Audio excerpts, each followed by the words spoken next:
I want to reflect today on the very simple and foundational truth of the spiritual life, that we are primarily, first and foremost, spiritual beings having a human experience. I believe it was Pierre Teilhard Chardin. I always say his name wrong, but the Catholic priest who was excommunicated for his deep thinking and profound writings, who first made that statement, that we are primarily spiritual beings having a human experience. This is foundational to how Emanuel Swedenborg understands creation and life and weaves through all of his writings. And I wonder if this is something you believe in your mind, that we are primarily spiritual beings having a physical human experience, how that affects your day-to-day life, your moment-to-moment choices and actions. Because this is really where faith comes alive, right? Faith is not just about having ideas about things. It's about how we live in the world. And how does knowing ourselves to be primarily spiritual beings affect the way that we are in the world? For myself, I've been thinking a lot about Helen Keller, who I'm often thinking about, who many of you know I am currently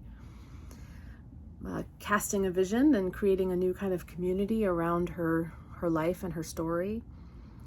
And I see her as someone who knew herself deeply, first and foremost, to be a spiritual being, kind of full and complete, manifest in the world in a particular body with particular gifts and particular limitations.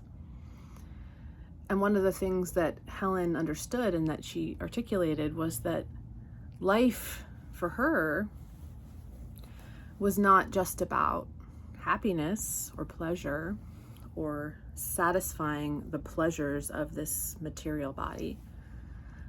But the word she used to describe it was life, and the satisfaction of life comes from commitment to a worthy purpose. And I see a real resonance between that statement and this invitation to live as spiritual beings.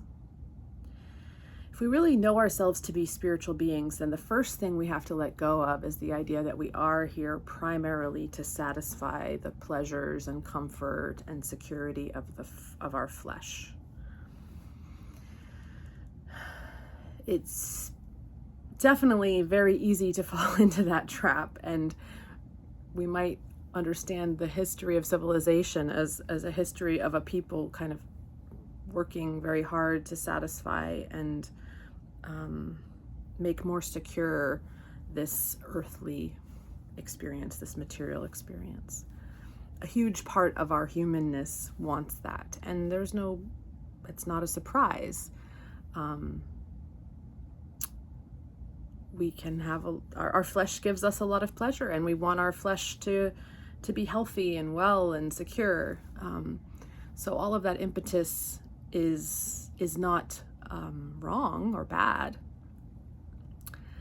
But if that's all we're doing, trying to kind of get the most time we can and be as satisfied and comfortable as we can, then we're not really thinking about satisfying the deeper part of who we are, which is this spiritual part, this part of us that is beyond the flesh, this part of us that is connected to eternity, and to all that is. And so while humans have been involved in the enterprise of kind of satisfying the needs of the flesh for, since time immemorial, we also tend to have this little voice in us that calls us to consider these deeper longings of the spirit. And that call of those deeper longings, I'm suggesting Helen Keller was articulating when she spoke of a worthy purpose. That there is something in our divine humanness that is unique to us, that is reaching out to fulfill a worthy purpose that might benefit and bless the whole of the beings that exist in this universe. And when I say the whole of the beings that exist in this universe, I'm really thinking about all the souls of people who have ever lived and whoever will live, all of the souls, the spirit of the natural world and the creatures in it. There's this force of life that is cycling through many different material experiences that has a wholeness to it, an eternal reality to it that is more real than the flesh that we are temporarily inhabiting right now, than the kind of historical structures of the earth that we've created and that will be created and that will then pass away. But there's something more substantial and whole and real that we are all a part of, and that we are called to serve, or to contribute to.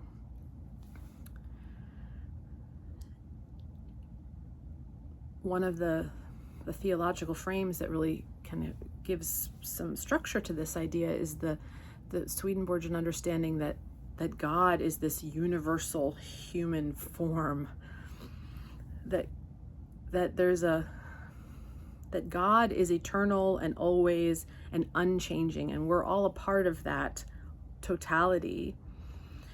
And so we're all kind of like cells of this larger God, of this larger whole. And that whole is, just like inside of us, my cells are constantly renewing. My body is letting go of substance, bringing in substance. It's constantly being born and dying inside. And yet I'm having this kind of consistent experience of life where I'm here and I'm sage and you can speak to me and know me over time. And then that same way, this eternal body of God that we're all a part of is a stable whole, a consistent whole, a eternal whole, an unchanging whole, and we are a part of that. And while our material experience of that wholeness changes, on the inside there is this eternal part of us that is unchanging, that is tied to that whole, and that is where our real work lies.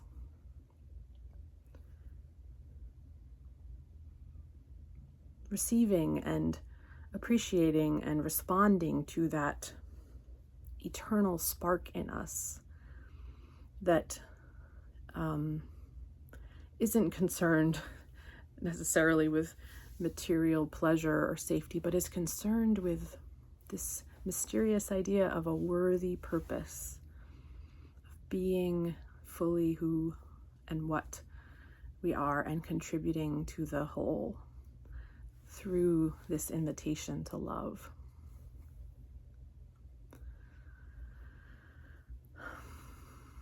To live as a spiritual being, having a human experience, is to prioritize that part of who we are. And I would suggest that while it's always a good time to prioritize that part of who we are, this is a great time to prioritize that part of who we are, because the physical structures of our external world that for, at least the recent generations that I've learned from, thought were so stable and secure, and kind of where our purposes came from, that our purposes came from fulfilling external markers of success and procuring economic resources and finding stability and establishing rules of law and cultures that would bring out the best of us. As we have seen that endeavor just break down and show its most ugly parts, looking for satisfaction and security and affirmation from the external material world is becoming less and less possible. And while we might feel sad about that, we also might see the opportunity in that to finally come to see what is really, really true. That our spiritual body is what is really, really true. And I continue to have the hope that if more and more of us turn our attention to our divine spark, to our spiritual body, to the part of us that is eternal and unchanging, that from that place we actually will be able to bring healing and connection and new forms of community and love that will help our species to survive on this natural plane.